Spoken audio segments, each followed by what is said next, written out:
안녕하세요. 사랑하는 성도님, 영혼의 샘물, 은혜의 자리오심을 축복합니다. 생명의 주님이 우리와 함께 하십니다. 우리와 함께 하시는 주님을 찬양합니다. 기도합시다. 주님, 감사합니다. 저희를 향한 그 놀라운 사랑, 그 은혜, 또 우리를 위해 주신 그 놀라운 생명의 말씀, 이 모든 것 주님의 크고 놀라운 은혜이기에 감사하고 또 주님의 그 은혜에 영광을 돌립니다. 오늘도 주님의 생명의 말씀을 사모하는 우리의 심령에 거룩한 말씀으로 채워주시고 오직 말씀 위에 든든하게 세워지는 저희의 거룩한 믿음의 삶, 말씀이 구체적으로 우리의 삶 가운데 드러나는 진정한 제자의 삶이 될 수 있도록 오늘도 성령님 저희들을 인도하시고 은혜 가운데 이끌어 주시옵소서. 예수님 이름으로 기도합니다. 아멘. 오늘 말씀은 누가복음 6장 39절에서 49절입니다.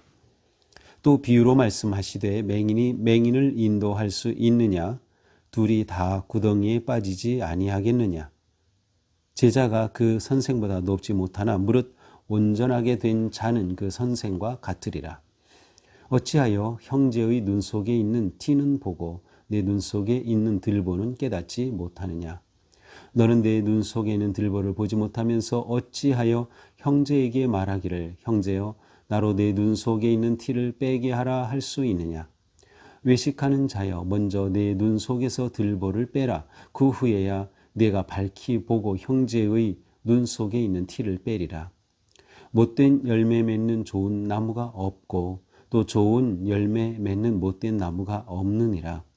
나무는 각각 그 열매로 아나니 가시나무에서 무화과를 또는 찔레에서 포도를 따지 못하느니라.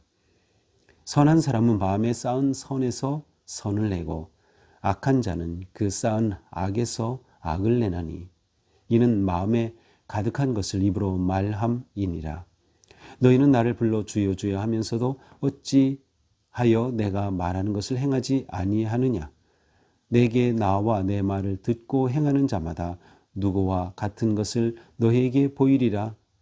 집을 짓되 깊이 파고 주추를 반석 위에 놓은 사람과 같으니 큰 물이 나서 탕류가 그 집에 부딪히되 잘 지었기 때문에 능히 요동하지 못하게 하였거니와 듣고 행하지 아니하는 자는 주추 없이 흙 위에 집 지은 사람과 같으니 탕류가 부딪힘에 집이 곧 무너져 파괴됨이 심하니라 하시니라. 아멘.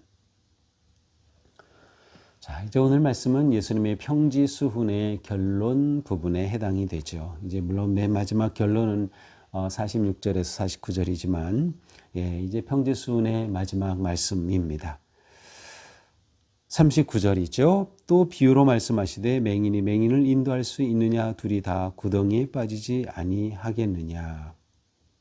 자, 여기서 예수님께서는 누군가를 인도한다는 것은 그 사람의 모든 것을 이끌어가는 것과 관련이 있다.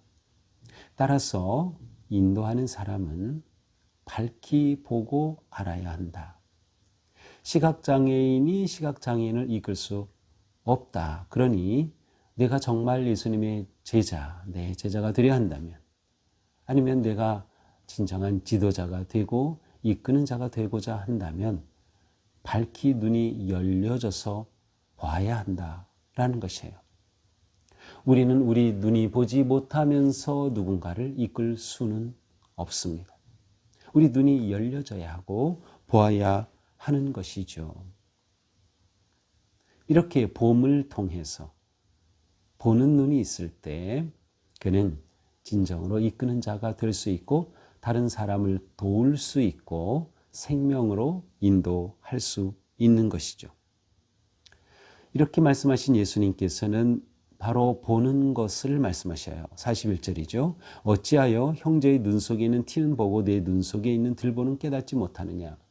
내가 정말로 본다고 하면 내 눈 속에 있는 들보를 봐야 되는 건데 너는 다른 사람에게 있는 티를 보고 있구나라는 거죠. 그래서 티는 우리말로 톱밥이라는 그런 뜻이에요. 그러니까 요즘 톱밥이 뭔지 젊은 사람들은 모를 텐데, 톱을 가지고 이렇게 나무를 켜면 거기에서 쏟아지는 그런 작은 이제 나무 가루죠. 그걸 톱밥이라고 하죠. 바로 이 톱밥이에요. 눈 속에 있는 형제 눈 속에 있는 톱밥은 보면서 내 눈 속에 있는 들보, 나무 가지는 내가 보지 못하느냐.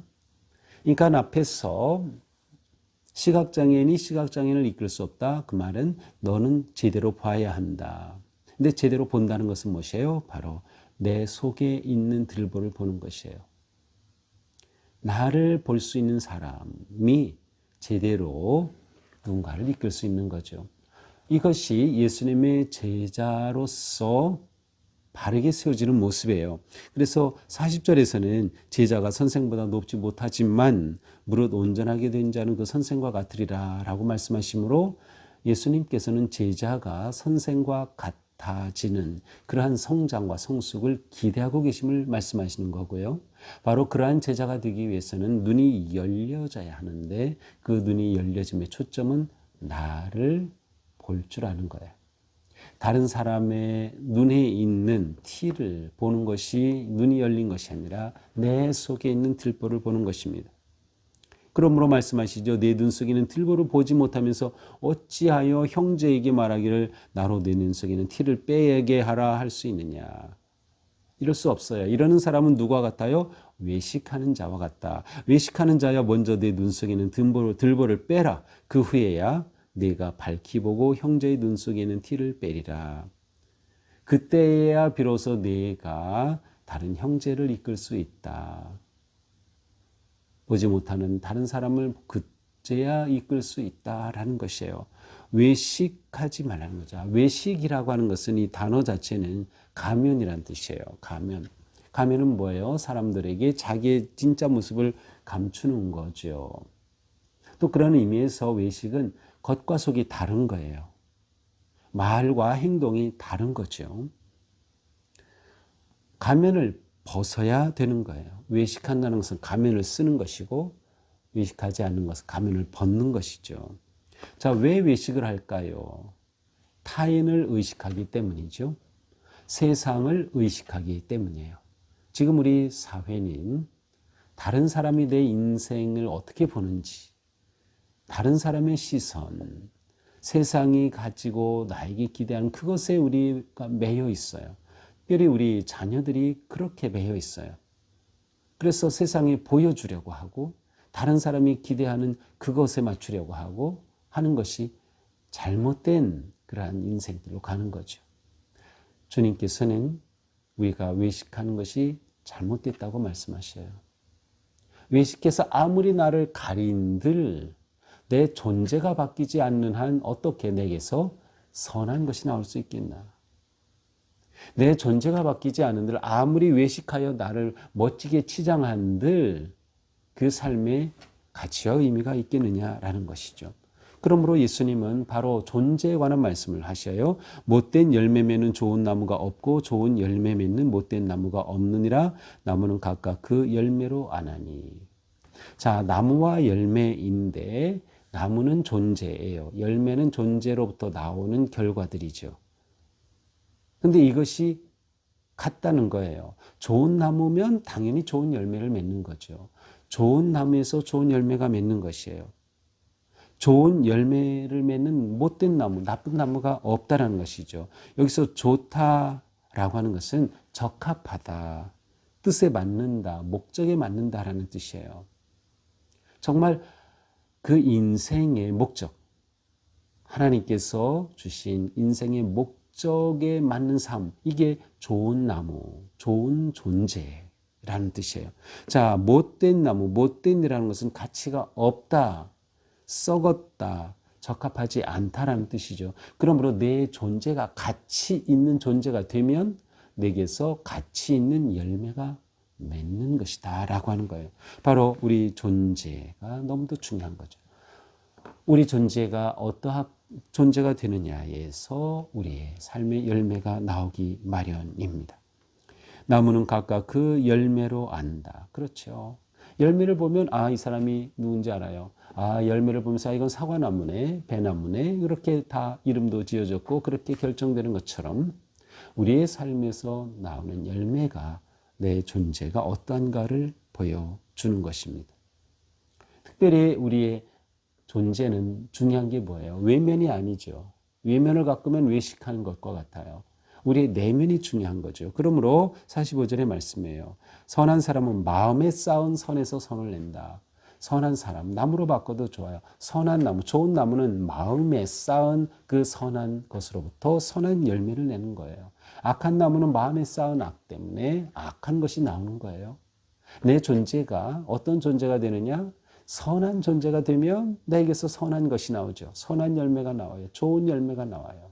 결국 우리 존재에서 중요한 것은 내면이다라는 것을 알 수 있어요. 그러므로 우리는 우리의 내면을 가꿔야 되는 거죠. 그러기 위해서 우리 눈이 열려져야 되는 거예요. 내 눈이 열려져 나를 보게 될 때 나 자신이 주님의 말씀과 은혜로 아름답게 가꾸어지는 것이죠. 내면이 새로워지고 내면이 변화되는 것입니다. 그러므로 선한 사람은 마음에 쌓은 안에서 쌓은 선에서 선을 자연히 낼 수밖에 없는 거죠. 결국 존재가 됨이 중요하지만 존재가 되어 맺는 열매가 있어야 그 존재됨을 증명하는 것이죠. 따라서 열매가 중요해요. 열매가 존재를 결정하는 게 아니지만 존재가 열매를 결정해요. 그래서 존재됨이 중요해요. 그런데 정말 좋은 존재가 되었다는 것은 좋은 열매를 맺음으로써 증명이 된다라는 거죠. 따라서 이것을 우리의 삶에 적용하는 것은 내가 어떤 존재가 되느냐가 내가 어떤 삶의 열매를 맺느냐와 연결이 된다. 나눌 수 없는 거다. 따라서 나라고 하는 존재와 내가 하는 행동, 언어, 삶이 너무도 중요하다라는 것입니다. 그러므로 말씀하셔요. 나를 불러 주여 주여 하면서도 어째 내가 말하는 것을 행하지 않느냐. 말만 할 뿐 행하지 않는 것, 그건 잘못된 거예요. 존재 자체가 이미 잘못되어 있는 것이에요. 나에게 나와 내 말을 듣고 행하는 자마다 누구와 같은 것을 보이라. 내 말을 듣고 행해야 한다. 너희 존재가 주님의 말씀으로 새로워지고 거기서부터 분명한 행동의 열매가 있어야 한다는 것이죠. 그러면서 실제로 반석의 주추를 깊이 파고 세운 집을 비유로 말씀하고 있어요. 마태복음에서는 모래 위에 지은 집, 반석 위에 지은 집 이렇게 비유하고 있지만 여기서는 그러한 비유가 아니라 깊이 파고 주추를 쌓고 지은 집을 말씀하고 계셔요. 깊이 파는 수고가 있어야죠.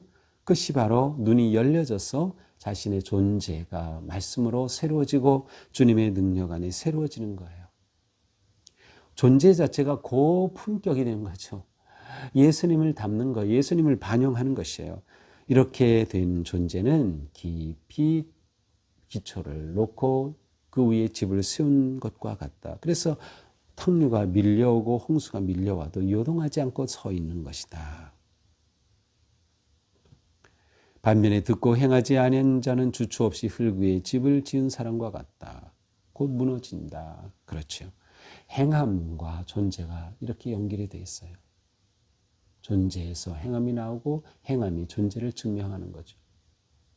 그러므로 우리는 주님의 이 놀라운 말씀, 평지순의 말씀을 다 배웠다면 들었다면 이제는 그 말씀으로 내 내면이 새로워지고 내 내면이 가꾸어져서 그에 걸맞는다는 게 좋은이라는 게죠. 좋은 열매 맺는 인생이 되는 것, 이것이 주님께서 기대하시는 것입니다. 그래서 평지순의 결론도 역시 행하는 것을 말씀하고 계셔요.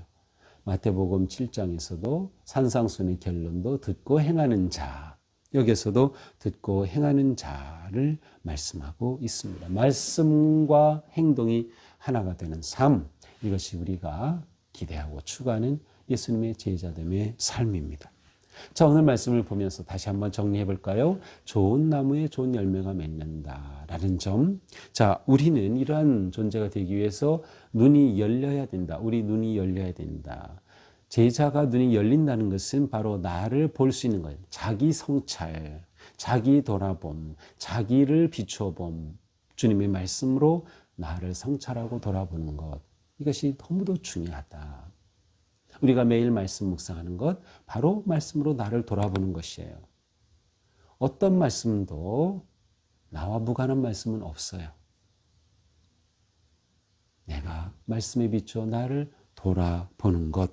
그렇게 눈이 열린 제자가 되는 게 중요하다. 또한 우리는 열매 맺는 제자가 되어야 한다. 그러기 위해서 우리는 좋은 나무가 되어야 된다.